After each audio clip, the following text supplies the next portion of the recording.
Today, we're diving into one of the most common and, honestly, one of the most mysterious things our bodies do.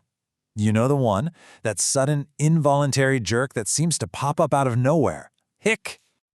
Oh yeah, we've all been there, right?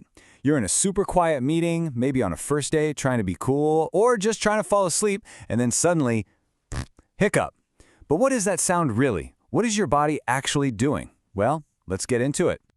To really understand why hiccups happen, we first have to look at the mechanics of it all.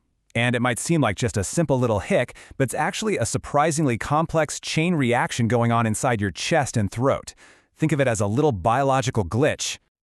So, at its very core, a hiccup, or singultus if you want to get medical about it, is basically a two-part glitch.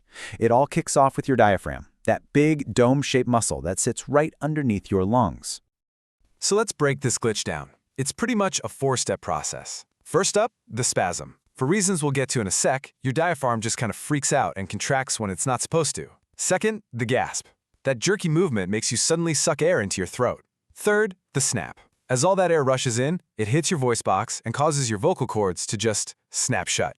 And that leads directly to the hic. That abrupt closure is exactly what creates that sound we all know and love. It's a perfect little involuntary storm. Okay, so what sets this whole weird reflex off?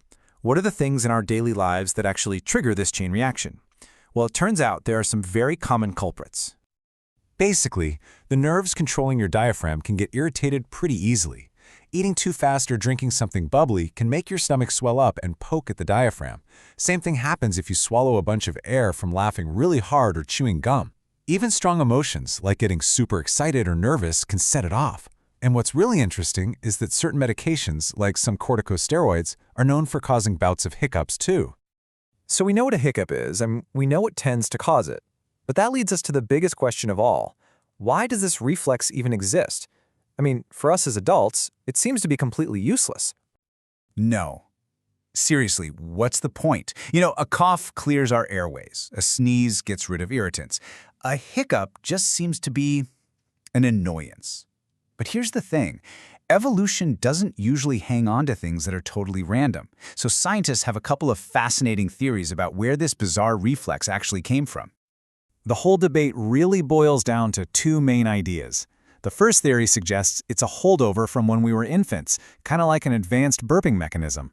The second one, and this is pretty wild, proposes that it's an echo from a time when our ancestors literally lived in the water. Okay, let's look at that burping reflex theory. Newborn babies hiccup way more than adults do. The idea here is that when a baby is suckling, it swallows a lot of air, which takes up precious real estate in its tiny stomach. So the hiccup reflex might have evolved to create a sort of vacuum in the chest that yanks that air bubble out, making more room for milk. More milk, of course, means a better shot at survival. It actually makes a lot of sense. All right, now for the really ancient theory. This one suggests the hiccup is basically an evolutionary ghost. Think about the physical pattern. A sharp intake of air, followed by the sudden closing of your throat, right? Well, that is remarkably similar to how amphibians, like tadpoles, breathe. They gulp in water, and their glottis snaps shut to make sure the water flows over their gills and not down into their lungs. The idea is that we've simply held on to this primitive reflex from our distant water-dwelling ancestors. So whether it's an old burping reflex or just your inner tadpoles saying hello, let's be real. The most immediate question for most of us is simply, how do I make it stop? So, from old wives' tales to modern science, let's look at how to hack the hiccup. We've all heard them. Hold your breath. Have a friend scare you. Swallow a spoonful of sugar. Drink water upside down. I mean, they all sound completely random, but it turns out there's a surprising amount of physiological logic behind why some of these might actually work. So here's the secret. Most of these remedies work in one of two ways. They either reset the hiccup reflex by stimulating the vagus nerve, which is this long nerve that runs all the way from your brain to your abdomen, or they increase the carbon dioxide in your blood. Holding your breath does that second one, which can help calm down the diaphragm spasms. Gargling ice water or swallowing sugar, that stimulates the vagus nerve, interrupting the hiccup signal right in its tracks.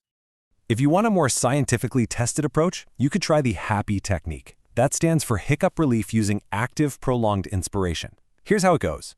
First, take the absolute deepest breath you can.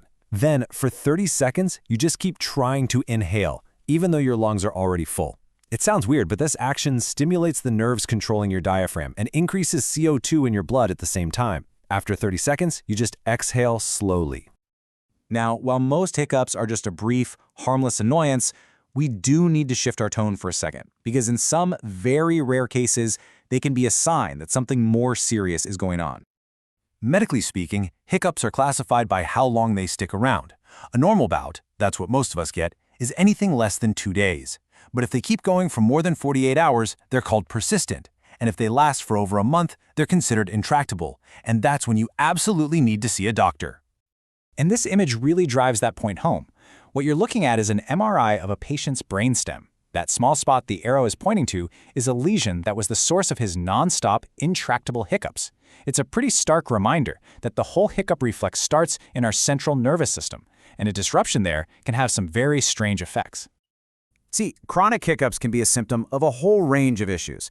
Sometimes it's related to something like acid reflux or GERD, irritating the diaphragm.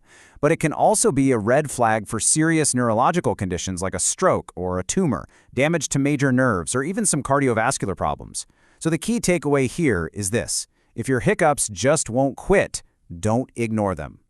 And if you're wondering just how persistent they can get, look at this number: 68 years. That's the Guinness World Record for the longest hiccup attack. It belongs to a man named Charles Osborne. His hiccups started in 1922, and they didn't stop until 1990. Can you even imagine that?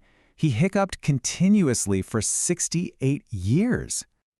So what have we learned? The hiccup is a complex spasm, a potential evolutionary echo from our distant past, and in rare cases, a pretty serious medical red flag. So the next time you feel that familiar hic, you can wonder, was that just the soda you drank too fast? A message from your infant self? Or maybe, just maybe, a faint memory of having gills?